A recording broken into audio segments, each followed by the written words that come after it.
numéro de votre émission L'heure du bilan sur les antennes de la RTG, une émission spéciale dédiée à la reddition des comptes au cœur de notre pacte citoyen. Cette année 2025, des finances publiques importants ont été déployés pour transformer notre pays, surtout dans le secteur énergétique. Pour y répondre aux questions qu'on va avoir ce soir, nous recevons aujourd'hui Monsieur le ministre Namori Kamara, ministre de l'Énergie. Il viendra présenter le bilan de son département. À côté de moi sur ce plateau, nous avons Daouda Mohamed Kamara. Daouda Mohamed, bonsoir. Bonsoir Mariam, bonsoir à Monsieur le ministre, bonsoir à toute l'équipe du ministère de l'Énergie. Ensemble, pendant 45 minutes, aimables téléspectateurs, nous allons décortiquer les actions, mesurer les impacts et tracer les perspectives. Monsieur le ministre, soyez encore une fois le bienvenu sur ce plateau. On va commencer sans tarder avec le premier volet de cette émission, Action et Impact.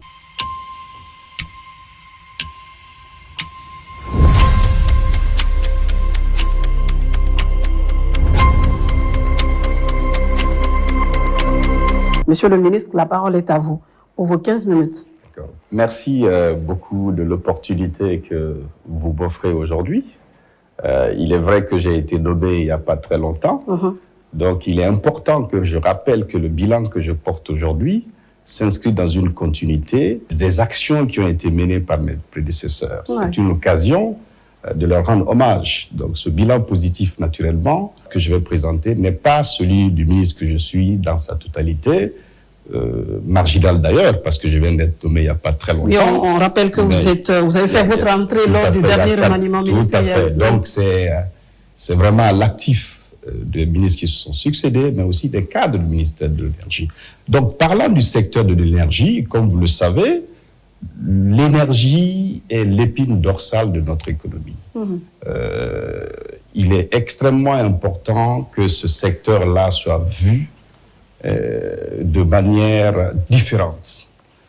Je pense que c'est raison pour laquelle les plus hautes autorités, en l'occurrence le président de la République, compte tenu de l'importance de ce secteur, a créé un ministère en charge de l'énergie que je porte aujourd'hui. Sans énergie, il n'y a pas de développement. Sans énergie, il n'y a pas d'éducation. Tout à fait. Donc, c'est peut-être une tautologie de rappeler que notre secteur, où l'énergie est vraiment le vecteur essentiel du développement socio-économique de notre pays. Raison pour laquelle, de 2021 à 2025, un effort extraordinaire a été mis sur notre secteur, non seulement en matière de production, en matière aussi de transport, parce qu'en fait, ce qu'il faut savoir, une chose est de produire l'énergie, une autre chose aussi de transporter cette énergie, de la distribuer jusqu'au consommateur final. Donc, en termes de production, lorsque vous voyez les chiffres de 2021, ou le taux d'accès à l'énergie de 2021 à 2025, en 2021, on était autour de 42% de taux d'accès à l'électricité. Aujourd'hui, nous sommes à 53%. Ça fait un bond de 11%. C'est extrêmement important de le mentionner. Il faut aussi mentionner les efforts qui sont en train d'être faits en matière d'augmentation de la capacité de production de notre pays en matière énergétique. Il est vrai qu'à l'État soit petit nous a permis d'avoir un bond extraordinaire, peut-être d'avoir les plus gros barrages hydroélectriques de la sous-région qui font 690 mégawatts. Nous sommes en train, en raison de la demande qui est assez croissante, il y a une forte demande aujourd'hui, d'année en année, de besoins énergétiques tirés naturellement par le programme phare Simandou, mais aussi par la taille de notre économie. Il ne faut pas oublier que la taille de l'économie a doublé. Nous sommes aujourd'hui à 41 milliards de dollars de PIB. Il y a une corrélation entre la consommation d'énergie et naturellement le taux de croissance de la taille de notre économie. C'est pour cela que vous avez des projets phares aujourd'hui qui ont été entrepris, tels que Amaria, qui fait un projet de barrage hydroélectrique de 300 mégawatts et qui viendra bientôt en 2027 et qui a déjà débuté, qui a 50% terminé. Au-delà d'Amaria, nous avons aussi mis l'accent en fait sur le renforcement de la fourniture d'électricité dans les villes urbaines et périurbaines. Si vous prenez Conakry, qui absorbe l'essentiel de la consommation, nous avons renforcé la fourniture d'électricité de production de l'électricité sur Conakry à travers l'injection d'une capacité de plus de 150 mégawatts. Et ensuite, nous sommes en train d'entreprendre la réhabilitation de certains barrages qui étaient là depuis 1960, donc à Banéa, et qui totalise une capacité de production de 48 mégas, qui vont aussi accroître la production. Nous avons actuellement un besoin de production d'énergie de 1300 alors que le besoin ne fait que croître. Donc, au-delà de cela, il n'y a pas que la production source d'énergie destinée aux villes urbaines, et c'est peut-être l'une des réalisations phares de ce bilan, à l'électrification rurale. Vous avez dû sans doute voir durant les 3 derniers mois que je suis moi-même parti à Sigiridi, à Kalenko, à Tchengelbori, inaugurer des mini-réseaux, comme on le dit off-grid, qui ont permis aujourd'hui d'injecter plus de 500 kW dans ces zones. Il est extrêmement important, si on veut embrasser l'équité territoriale, de aussi penser à l'électrification rurale. Oui. Donc cela est très important parce que notre taux d'électrification rurale est assez faible. Au-delà de cela, nous avons aussi mis l'accent sur le transport. Le transport est très important. Oui. Parce que comme je l'ai dit, dès le début, vous produisez des faux. Il y a eu un investissement majeur qui a été fait en termes de transmission et de distribution. Donc nous avons, dans le cadre de plusieurs projets, le MVG ou MVS, étendu le réseau interconnecté local, national et sous-régional de la Guinée. C'est des milliers, c'est plus de 1900 kilomètres de lignes électriques qui ont été posées les quatre dernières années et des centaines de localités qui ont été électrifiées dans le cadre de ces projets. D'accord.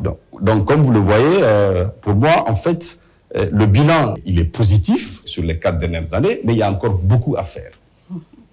Est-ce qu'on peut aller sur, selon les fonds reçus cette année, c'est vrai que vous avez pris le ministère en cours, mais est-ce qu'on peut évaluer le taux d'exécution du budget par rapport à vos actions et les impacts? On a un taux d'engagement à peu près qui tourne autour de 78%, mais un taux, je pense que il y a certains ministres qui sont passés ici, le taux de décaissement est quand même assez faible, on tourne autour de 15%. Mais qu'à cela ne tienne, l'une des orientations phares du ministère de l'Énergie, c'est aussi la mobilisation des ressources, parce que l'énergie demande beaucoup d'investissement. C'est pour cela qu'au-delà du budget national, parce que le budget national ne peut pas porter uniquement le développement du secteur énergétique que nous ambitionnons. Nous ambitionnons demain, dans les 15 prochaines années, d'avoir 10 000 mégawatts de production, alors que nous sommes à 1300. C'est pour cela que nous allons vers la mobilisation des ressources à travers le secteur privé, identifié déjà à travers le pacte national M300 d'énergie qui a été adopté, où on aura besoin de plus de 7 milliards d'investissements du secteur privé. Mais l'État déjà, parce que c'est une volonté politique, il ne faut pas oublier que le secteur de l'énergie, c'est l'émanation aussi d'une volonté politique. Et cette volonté politique est là aujourd'hui à travers le président de la République qui soutient énormément ce secteur. Donc il y a une contribution éventuelle du secteur public, de l'État, pour accompagner notre ambition énergétique. D'accord. Et est-ce qu'on peut savoir combien vous ont été alloués la répartition de ce budget? En termes de réalisation du pacte du M300, je pense que l'État et les partenaires institutionnels doivent apporter 3 milliards. Non, je crois que la question, monsieur le ministre, si vous permettez, la question c'est un peu sur le budget avec la loi des finances qui a été adoptée. Qu'est-ce qui a été concrètement attribué à votre département? Quel est aujourd'hui le niveau d'exécution de votre budget et les projets phares qui ont été touchés par le décaissement, ou en tout cas par l'usage que vous faites de votre budget? C'est ce que je disais, le niveau de décaissement est assez faible. Mais notre secteur est aussi assez particulier.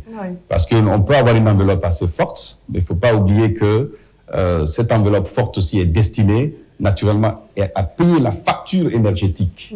On nous a alloué par exemple 3 000 milliards. Vous savez, c'est beaucoup d'argent aujourd'hui. On ne paye pas réellement l'électricité au prix. Donc l'État nous attribue un budget qui va aussi à payer la facture énergétique. Et une partie, comme je l'ai dit, va à certains projets que nous avons mis en œuvre. Voilà. Mais le taux de décaissement reste quand même assez faible. Le taux reste assez faible. On va aller élément par élément. Aujourd'hui, on a encore EDG qui reste central sur la question de fourniture d'électricité, aussi bien à Conakry que dans les préfectures. Et jusqu'aujourd'hui, malgré les gros efforts qui sont déployés dans ce sens, avec les compteurs après paiement, entre autres, on a encore Caprochip qui reste accosté à Conakry. Comment ça fonctionne avec Caprochip et puis EDG? Ça, c'est une très bonne question. Je pense que c'est une opportunité pour moi de clarifier les choses tout de suite. La Guinée n'a pas le monopole de car powership. Même le Sénégal, 25% de leur énergie vient de ce bateau. La Côte d'Ivoire, le Gabon, ils ont tous le bateau. Le bateau est une solution temporaire. OK? Dans notre stratégie, c'est pas de l'avoir ad vitam aeternam. Mais il est important, vous avez vu quand le bateau est parti, il y avait un blackout total. Donc je ne pense pas que ces pays-là soient plus intelligents que nous s'ils ont gardé leur bateau. Le bateau nous permet de sécuriser la fourniture de l'énergie et comme je l'ai dit, le besoin ne fait qu'augmenter. Mais en tout état de cause, naturellement, nous, dans notre vision, c'est de faire une centrale thermique au sol. OK. Et naturellement, je ne veux pas nommer le nom de l'entreprise, mais ceux qui sont propriétaires de ce bateau, nous leur avons dit que nous ambitionnons de faire une centrale thermique qui va être l'actif de l'État au sol et qui sera 4 fois beaucoup plus grand que ça. Mais je profite de cette antenne pour dire que la Guinée n'est pas le seul pays à avoir le bateau. Le Sénégal là, la Côte d'Ivoire là, le Gabon là, la Sierra Leone là. Donc c'est un peu la question de savoir, est-ce qu'aujourd'hui, puisque beaucoup de citoyens estiment qu'on injecte beaucoup d'argent avec des résultats maigres, comme certains le disent, est-ce qu'aujourd'hui, vous, en tant que ministre de l'Énergie, vous pensez que encore maintenir le bateau à Conakry a de l'apport positif sur vos efforts? La question n'est pas le bateau. La question, c'est la tarification de l'électricité. À combien nous payons l'énergie? Quand vous faites le benchmark, la Guinée est le pays, nous consommateurs, nous payons moins cher l'énergie par rapport à tous les autres pays en Afrique. Donc, il faut que nous ayons le courage de dire la vérité pour dire que la question n'est pas le bateau. Aujourd'hui, nous achetons l'énergie 3-4 fois plus cher et nous le revendons à perte. Vous pensez que, même si le bateau partait, la question serait résolue? Donc, c'est de déplacer le problème. C'est un problème structurel, nous le savons, il faut le régler. C'est pour cela que, naturellement, des mesures ont été prises aussi en termes d'amélioration de la gouvernance. Déjà, EDG est en train de faire un effort extraordinaire. La pose des compteurs, vous voyez, les compteurs prépayés sont là, et EDG participe d'ailleurs au paiement, il faut que je le dise, des factures de ce bateau, en partie. Donc, la focalisation en tant que ministre de l'Énergie n'est pas le bateau. Ce qui est important, c'est de penser que le bateau n'est pas une solution éternelle. Il faut qu'à un moment donné, on ait beaucoup plus de production. Mais si on sort 150 MW de notre production tout de suite, on va avoir des problèmes. Donc, il faut que nous fassions très attention. C'est pour cela que l'efficacité de notre secteur, il faut qu'on l'analyse de manière globale, pas de manière isolée. Donc, la tarification, c'est un facteur. L'achat aussi de cette énergie, parce que faut pas oublier que ces barrages ont été construits à des coûts assez élevés. Nous achetons l'énergie avec eux. Voilà. Donc, l'État achète avec eux. Et quand on dit que l'EDG est subventionné, à vrai dire, c'est pas l'EDG qui est fortement subventionné, c'est nous. C'est nous qui sommes subventionnés. C'est nous qui sommes subventionnés. Mais à un moment donné, je pense que nous allons amorcer ce problème-là de manière très sereine pour que, en fait, le secteur soit beaucoup plus viable. Justement, Daouda, on va pas mettre les charrues avant les bœufs. On est à la première partie. On va amorcer la deuxième, qui est la partie débat. Vous l'avez compris, le débat est déjà entré sur le plateau. Donc, on va officialiser ça. Donc, on vient avec la partie débat.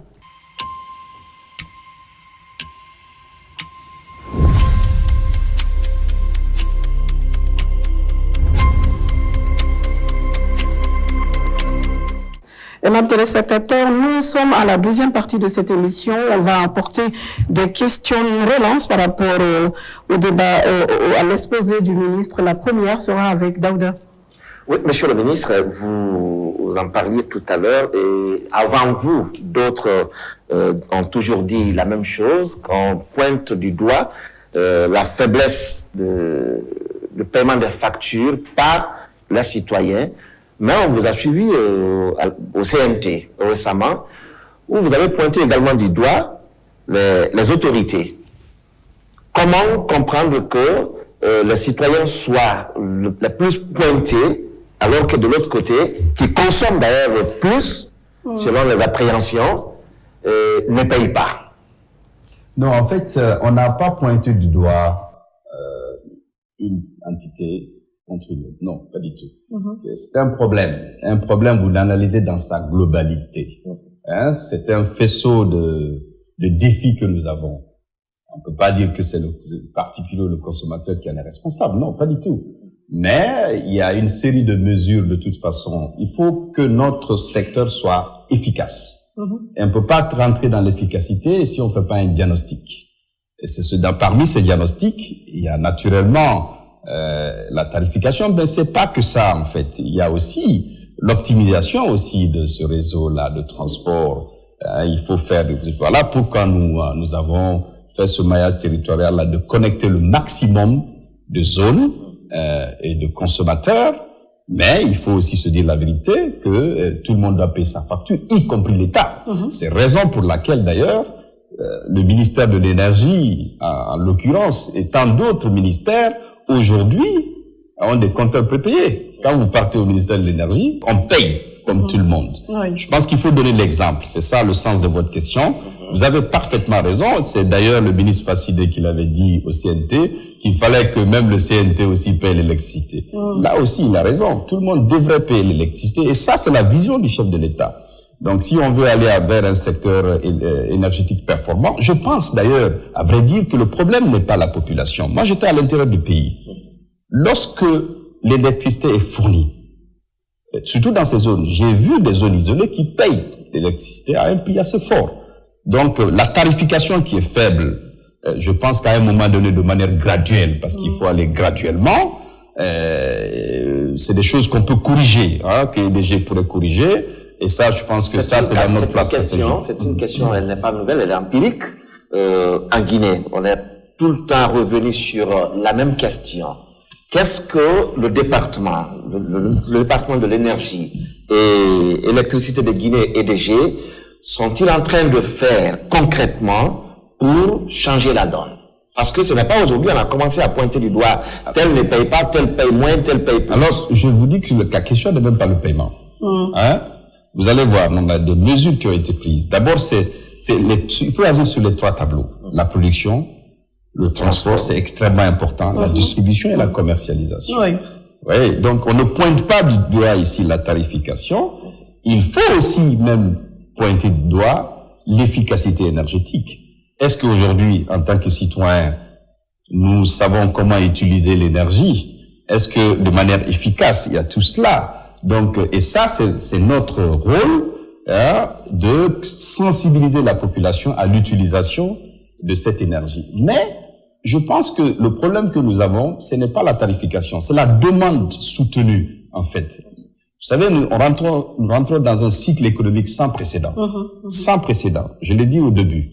Là, quand votre économie passe de 8 milliards de dollars de PIB en 2015 à 41 milliards, regardez le nombre d'immeubles aujourd'hui qui poussent.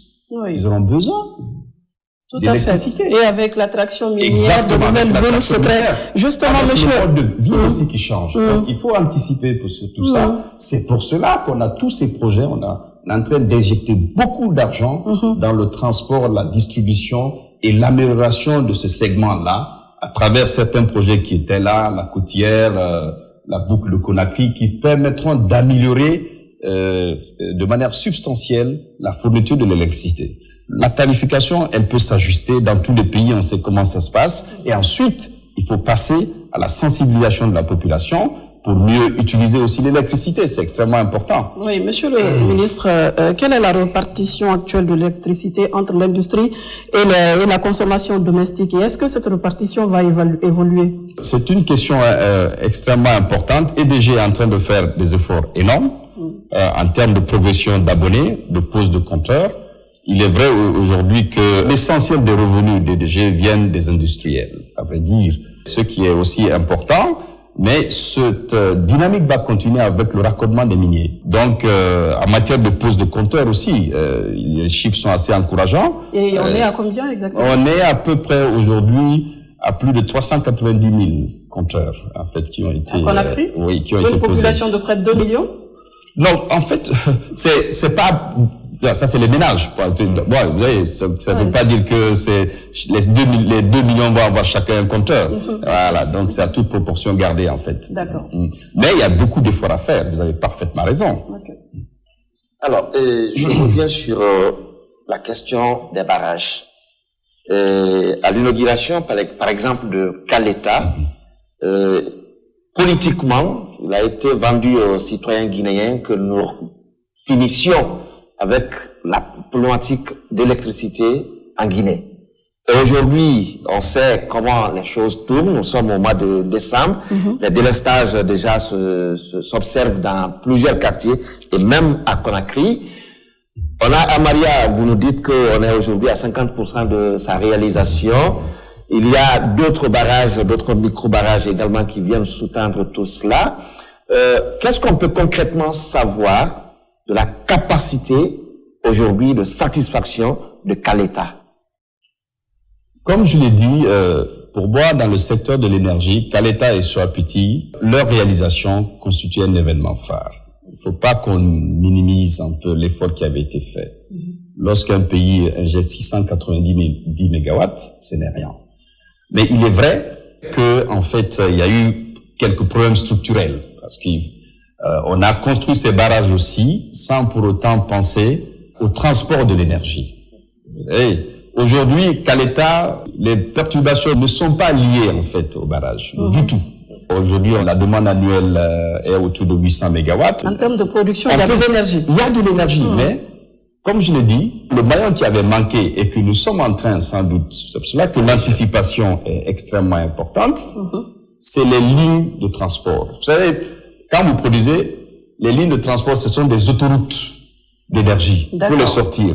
Donc, si vous n'optimisez pas cela, votre énergie va rester là, vous avez toujours des petits problèmes. Donc, c'est ce que nous sommes en train de corriger pour que nous puissions optimiser aussi l'utilisation de ces barrages en améliorant le transport de ces autoroutes d'énergie. Il y a des projets phares qui ont, comme je l'ai dit, depuis 3 ans qui sont en cours pour améliorer cela. Et c'est peut-être, entre autres, l'une des explications, mais aussi à la demande qui augmente, plus de 14%, comme je l'ai dit. Il y a de l'investissement, on ne peut pas l'oublier. Le secteur de l'énergie requiert beaucoup d'argent, beaucoup d'investissement. Donc, pour tout ça, il faut mettre beaucoup d'argent, il faut investir. Et c'est pour cela que nous allons attaquer ce problème-là et puis voir un peu comment on peut résorber toutes ces questions-là. Mais les perturbations que vous voyez aujourd'hui sont plus ou moins liées à l'amélioration du réseau par EDG. Et je crois qu'ils le font bien parce qu'ils informent les clients pour leur dire de telle heure à telle heure, nous allons faire de la maintenance sur le système. Et la population augmente, la demande augmente. Bien sûr. Mais les investissements probablement n'ont pas suivi. Même si, il faut en convenir, hein. Moi, vous étiez là, on était là. Aujourd'hui, nous avons beaucoup plus d'électricité qu'auparavant. Mais comme on est habitué à avoir de l'électricité, même lorsqu'il y a une coupure à 30 minutes de coupure, ça crie un tout petit peu. C'est normal. Monsieur le ministre, vous avez annoncé un plan ambitieux nécessitant 3000 mégawatts de plus d'ici 5 ans et 10 000 d'ici 15 ans. Vous avez dit avec 70%. Non, nous avons besoin de 4100 mégawatts les 5 prochaines années, 10 000 mégawatts disons les 15 prochaines années. Les 15 prochaines, d'accord. Pour accorder les 53%, on va dire, de Guinée actuellement sans électricité, quelle capacité précise et quels projets concrets entreront en service au cours des 12 prochains mois pour augmenter la production disponible sur le réseau? Alors, déjà, on va travailler, comme je l'ai dit, la question n'est pas forcément la production. On va travailler sur la distribution. sur l'interconnexion. C'est pour cela qu'il faut être un peu tactique ici. On a des lignes, les populations qu'il faut raccorder. 53%. Donc, les projets phares, Guinée-Mali, les projets, l'OMVG, l'OMVS, tous ces projets-là, dont les financements qui sont, vous prenez par exemple Guinée-Mali pour le taux d'exécution à 85%. Tous ces projets-là aujourd'hui sont en avance. Donc, en termes de production, à vrai dire, sur les 12 prochains mois, nous aurons la réhabilitation des barrages. Mais on va travailler aussi sur l'optimisation sur le réseau sur les 10 prochains mois. Donc, mais au-delà de ça, vous savez, un barrage, ça prend du temps. Hein? Ça prend plusieurs années.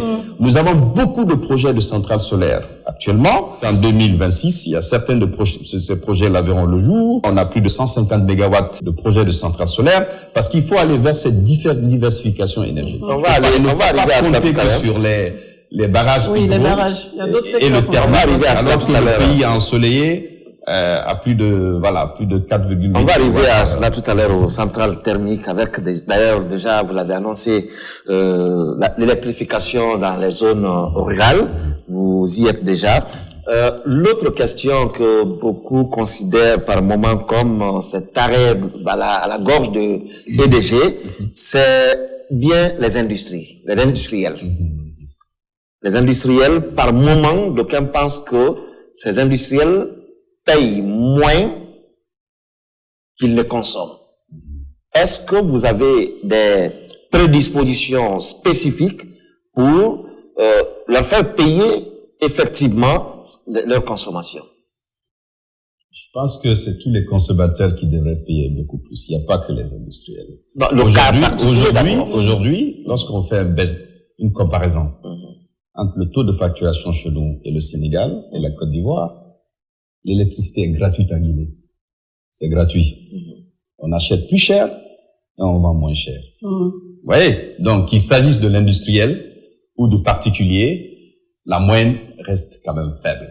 Voilà. C'est pour cela qu'il faut aller de manière graduelle vers une rectification de la tarification, mais pas maintenant. On ira de manière graduelle, en fait. Donc, j'ai pas envie d'embêter les gens par rapport à cette situation, mais il faut que EDG soit aussi financièrement viable, parce que la subvention, elle coûte beaucoup d'argent à l'État.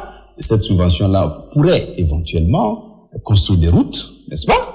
Des hôpitaux, des centres de santé. C'est pour cela qu'il faut un certain équilibre. Et on va arriver à cela. D'accord. Monsieur le ministre, vous pour attirer les investisseurs, parce que le secteur privé aussi peut investir dans le domaine, quelles mesures incitatives avez-vous pour attirer les privés dans le secteur énergétique? Nous avons déjà un code des investissements qui est assez attractif, premièrement. Je pense que le code des investissements actuel permet d'attirer aussi les investisseurs. Nous sommes aussi habitués, en fait, à avoir des PPP en place. Je pense que quand vous voyez la partie production aujourd'hui, vous avez tous les modèles de PPP qui existent, BO, BOT, c'est des privés qui sont là, qui ont mis beaucoup d'argent. L'un des axes prioritaires, c'est la mobilisation du secteur privé autour de ces financements-là. Aujourd'hui, le financement, à vrai dire, l'argent, ça ne pose pas de problème réellement. C'est la maturité, la structuration des projets, de nos projets sur lesquels il faut aller. C'est pour cela que depuis ma prise de fonction, j'ai mis l'accent. Parce que, moi, je me rappelle, quand j'étais à la PIP, mon rôle consistait à prendre les investisseurs à la PIP et les envoyer au ministère de l'Énergie. Et certains projets sur lesquels je travaillais à la PIP sont encore dans le tuyau depuis 10 ans. Donc, il faut travailler sur les projets. Il faudrait qu'on ait un renforcement de capacité pour qu'on ait des projets beaucoup plus structurants. À vrai dire, la demande qui est là, elle est assez forte. Donc, nous avons déjà pris des mesures où on aura carrément des unités de projet qui vont faire le suivi de ces projets-là, et c'est extrêmement important. C'est pour cela que aujourd'hui nous avons quand même beaucoup d'investisseurs qui viennent. Comme je l'ai dit, on a beaucoup de projets dans le domaine du solaire, dans le domaine des barrages hydroélectriques sur lesquels nous sommes en train de travailler. Mais un barrage hydroélectrique, ça prend 5 ans au minimum. Donc, quand c'est les centrales solaires, il faut compter 14 mois, 15 mois ou 18 mois, au plus. D'accord. On est presque à la fin de cette deuxième partie. On est au mois de décembre, bientôt la période d'étillage. Justement, si on ne compte que sur le barrage, quelle assurance vous donnez aujourd'hui aux populations par rapport à l'électrification de manière permanente. Parce qu'il faut le dire, hein, il y a quelques semaines, on nous avertissait déjà de la période qui va suivre. Non, en fait, on ne va pas compter que sur les barrages. D'ailleurs, on ne compte pas que sur les barrages parce que 38% de notre, à peu près de l'électricité que nous consommons aussi, vient du thermique. Donc, il y a eu toute une disposition déjà prise de planification. Depuis des mois, nous travaillons avec les producteurs d'énergie, EDG et le ministère, pour essayer d'avoir une planification réelle pour faire face à cette période d'étiage. C'est pour cela aussi que dès maintenant, EDG est en train de faire la maintenance aussi de son réseau. Donc parfois, ces questions de maintenance aussi peuvent amener, comme vous l'avez constaté ces derniers temps, à ce que les gens n'aient pas d'électricité. Mais il y a aussi d'autres problèmes. Vous avez aussi nos poteaux qui tombent par-ci par-là. C'est pas évident pour EDG. Donc certaines perturbations n'ont rien à voir avec la fourniture d'énergie. C'est des contraintes techniques qui existent. Et ces contraintes techniques-là, naturellement, il faut les régler. Mais à vrai dire, vous avez raison, il faut que nous soyons très ambitieux en ce qui concerne la production et le transport. Surtout le transport. D'accord. Oui, parce qu'on parle de beaucoup de déperditions. L'électricité quitte, mais n'arrive pas et se perd dans la nature. Vous l'avez rappelé, vous étiez récemment du côté de Sigirini, Kalinko et Changelbori dans le cadre du projet d'électrification des zones rurales. Est-ce qu'on peut savoir qu'est-ce qui a prévalu au choix, premièrement de ces localités? Pourquoi pas Wende Kenema à Gekedou? Pourquoi pas Vasseredou à Massanta ou Sibiribaro à Kerewane? Ça, c'est une très bonne question. Quand vous avez 26 000 localités identifiées à électrifier, donc vous choisissez, n'est-ce pas? Au hasard. C'est des projets pilotes. En fait, nous avons identifié dans le plan national d'électrification rurale 26 000 localités. Nous voulons passer de 23% de taux d'électrification rurale à 75 à 100% s'il le faut. Oui. Mais pour cela, il faut commencer par des projets pilotes. C'est pour cela que, avec l'aide des bailleurs, nous avons lancé ces projets pilotes aujourd'hui qui sont vraiment des success stories. Donc, de 3, on ira à 26 l'année prochaine. Déjà, il y aura beaucoup de localités qui vont être électrifiées. Ensuite, on ira à 500 de manière graduelle. Donc, c'est des projets pilotes qui ont commencé depuis quelque temps et qui aujourd'hui permettent à ces zones-là d'avoir un bien-être social. Parce que quand vous avez de l'énergie, vous avez de l'électricité, il y a un bien-être social qui se crée. Cela va sans dire, Monsieur le Ministre. Nous allons entamer la dernière partie de cette émission. Et même téléspectateurs, je vous rappelle que on est dans l'émission L'heure du bilan. On reçoit pour vous ce soir Monsieur Namori Kamara. Il est ministre de l'Énergie. Nous allons pas donner la parole aux téléspectateurs qui ont bien voulu nous faire parvenir leurs différents points de vue avec cette partie qui s'appelle À la loupe.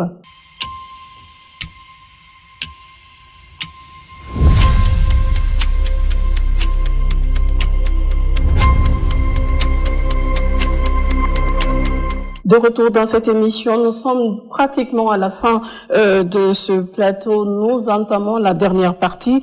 Il y a des téléspectateurs qui ont bien voulu réagir au secteur de l'énergie. On va prendre leurs préoccupations. Ça sera avec Daouda. La première question. Alors, cette question nous parvient de Diallo Ibra, qui pose la question de savoir dans quelle mesure la diversification énergétique solaire, hydraulique, thermique a-t-elle été engagée pour renforcer la souveraineté énergétique et réduire la dépendance aux fuels? Ça, c'est une très bonne question. Je pense que je l'ai rappelé, c'est un objectif majeur que nous poursuivons en ce moment, parce que comme je l'ai dit, mais c'est important, on a de la chance qu'on a de l'eau, on a 1000 cours d'eau. En termes d'énergie renouvelable aujourd'hui, la Guinée peut se targuer de dire qu'on est carrément à 83% de production hydroélectrique.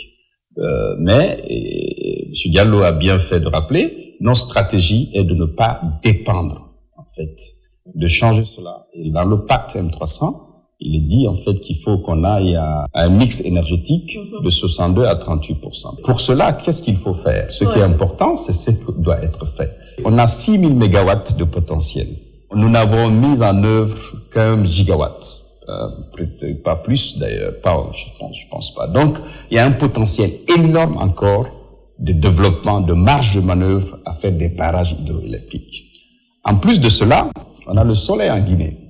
4,8 kilowatts par heure, et avec je le pense, par changement an. climatique, ça ne fait que s'augmenter. Tout à fait. Donc, c'est pour cela que d'ailleurs, nous avons créé, cette fois-ci, en fait, au sein de notre département, il y a une nouvelle direction, en fait, que nous avons mise en œuvre, une agence en charge des énergies renouvelables, pour répondre à cette question, qui va être dédiée à cette question d'énergie de centrales solaires. Hein. Donc, on a beaucoup de projets de centrales solaires dans le circuit. Si nous parvenons à les réaliser les 2 prochaines années, vous allez voir que la proportion dédiée au thermique pourrait être beaucoup plus faible. Donc, il faut aller vers le mix énergétique. Donc, c'est important d'avoir cette vision, mais il faut l'embrasser dès maintenant. Et c'est ce que nous avons commencé à faire. D'accord. On passe à la prochaine question. À la prochaine question avec... Mohamed Kamara qui nous écrit de Kindia. Monsieur le ministre, pourquoi dans certaines villes comme Kindia, il y a des districts à quelques kilomètres de la ville qui n'ont pas de courant? Berehori qui est à 14 kilomètres et Séguéa qui est à 7 kilomètres de la ville de Kindia. Il a raison, moi-même je suis de Kindia, je suis de Bolota, j'étais dans mon village hier, il y a quelques...